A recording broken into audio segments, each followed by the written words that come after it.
In late 1986, the fourth film in the Star Trek series was released, closing out trilogy began with a rather calm. And looking at this one today is probably Star Trek movie marathon. Star Trek was Star Trek 4: The Voyage Home. Star Trek 3: The Search of Spock, whatever your reaction to it, was another successful movie. So once again has another Nimoy at the helm. And the decision was made to make this one much more lighthearted than previous entries. And that was to make this make an environmentalist film of damaging effects about species being driven to extinction. Yes, how this was accomplished made this film a trope name for the space whale Aesop.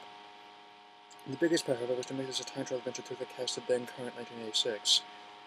As the era of exact same surprises, Punk Frog and Cheap Pizza, the Optimus Prime died, various people had the best day they possibly could, and young Tom Cruise came to the danger of the club at a Voyager. Obvious fact is now a tiny cast out of the 1980s. We open on an alien probe traveling through space, with its recipients headed by the USS Saratoga. The Captain Comic Starfleet says headed for the Terran solar system. Starfleet is to continue tracking the probe. The cut to Starfleet headquarters receive footage of the Enterprise being destroyed as a Klingon ambassador demands extradition of Admiral Kirk for killing the Klingon crew and saving their ship. Goes on to dismiss Genesis' weapon and the Genesis plans to drive the Klingons to extinction. That moment, Sarah arrives and says that Genesis is a life, not death. He then points out the Klingons destroyed the USS Grissom and killed David Mergus, which the Klingon ambassador admits to. Sarek wants to play the case of the accused, but the Klingon ambassador will have none of it, as Kirk says he has a son, Spock. The President of the Federation says Kirk faces 9 volumes in Soviet regulations. Not satisfied with this, the ambassador leaves with a warning. Mark my words, there will be no peace as long as Kirk lives. We cut to Vulcan, where the crew of the former Starship Enterprise is set to return to Earth in their captured Klingon bird of prey, renamed the HMS Bounty. Space is named to control this easy, but beating Klingon is hard. The crew regrets the fact that they have to go home in a Klingon flea trap. Kirk replies that said Klingon flea trap is a cloaking device which will be useful. Meanwhile, Spock is assessing mental capacity in another room. His life was unable to answer when the computer asks him how he feels. Spock's mother, Amanda Greaves, reminds Spock that he is half human. That's why the computer asked that. Spock can say even though Spock considers adventures illogical, they made it because it's the right thing to do. We cut to the neutral zone where the probe becomes within range of Saratoga. The ship goes into the yellow orbit, but the probe gains the ship's power. The ship sends out a distress call before being set adrift. Back at Starfleet, Voyager see the probe is safely anything its path is headed for Earth. Back on Vulcan, the Bounty is almost ready to launch. Kirk has communications ready. So has the onboard computer sync the Federation memory banks. So has the lithium signature converted to more personally physically on Pupex. When this advice is a course of home. At the same time, the probe reaches Earth and has space dock, having all the ships disabled. This is pulling water and moisture from the Earth. The Bounty is still more than an hour away from Earth. The crew is picking up some strange missions while McCoy tells Spock he's glad to be rid of Spock's Catra. McCoy then asks Spock to tell him what the afterlife is like. Spock says he can't because they don't have a common frame of reference. McCoy would need to die to learn understands. And yes, I am on the way that the Force Kelly lost about summer cancer in 1999. While as of this writing, Leonard Nimoy is alive and well, retired from acting in 2011 to pursue a career in human interest photography.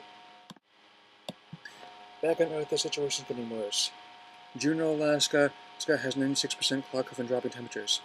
Tokyo, Japan has lost all power and reserves. Tokyo also has total cloud cover as does St. Petersburg, which even reverts to its pre-revolution name, Leningrad. At this point, Starfleet declares a planet state of emergency and goes to red alert. Services issuing a stress call was too late and reaches the Bounty just in time. The stress signal says the probe is ionizing Earth's atmosphere and rendering all power useless. So the mission must respond to in order for the chaos to stop. It says to avoid the planet Earth at all costs. The crew then gets to work at decoding the probe's signal.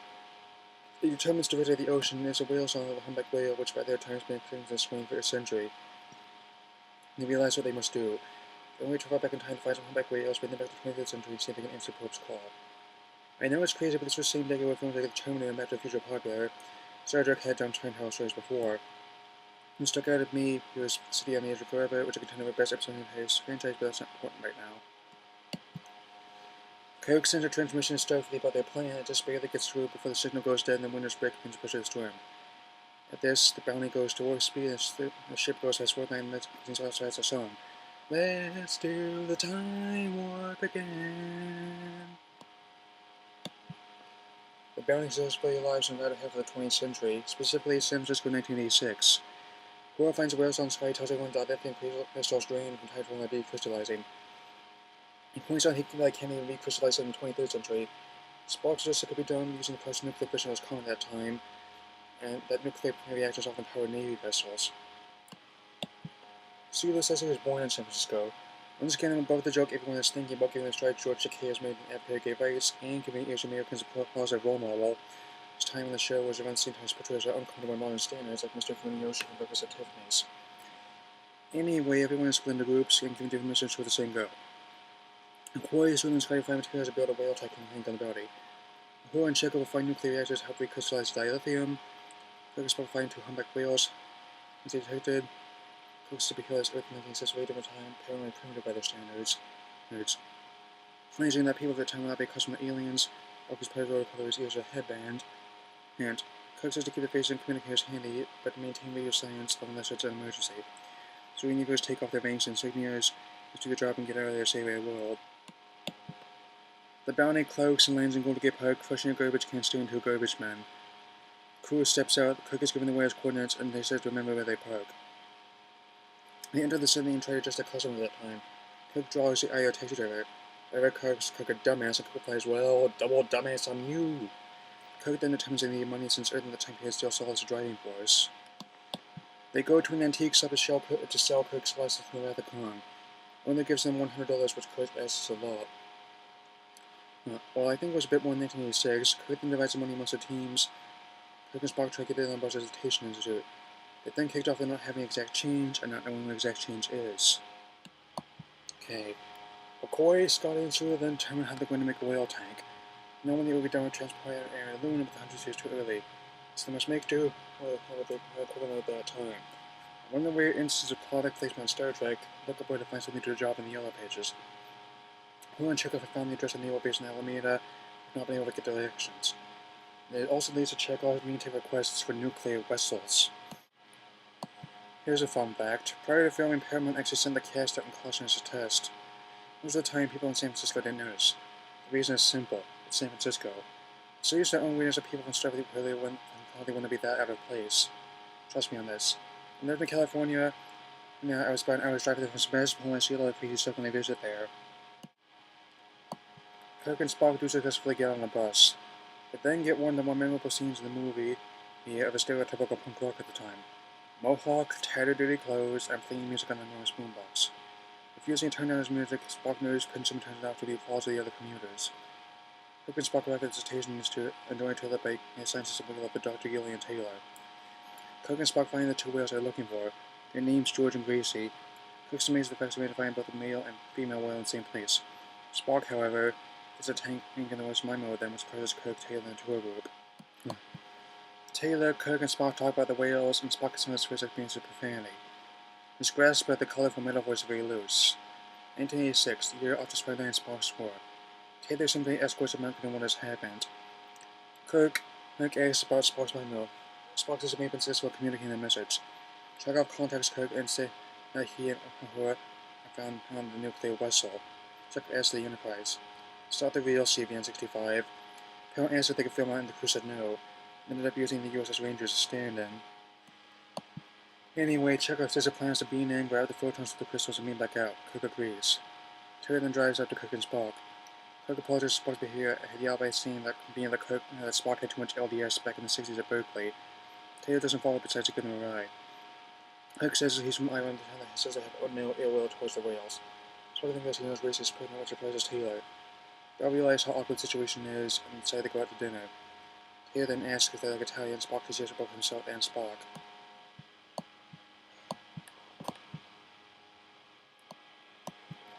McCoy, Sky, and Sulu reach Plastic Corp. Sulu flies a helicopter, and McCoy and Sky stick together materials to make a whale tank. Sky then devises a way to get the equivalent of transparent aluminum. Get the factory the formula, saying that manager how they will make him rich.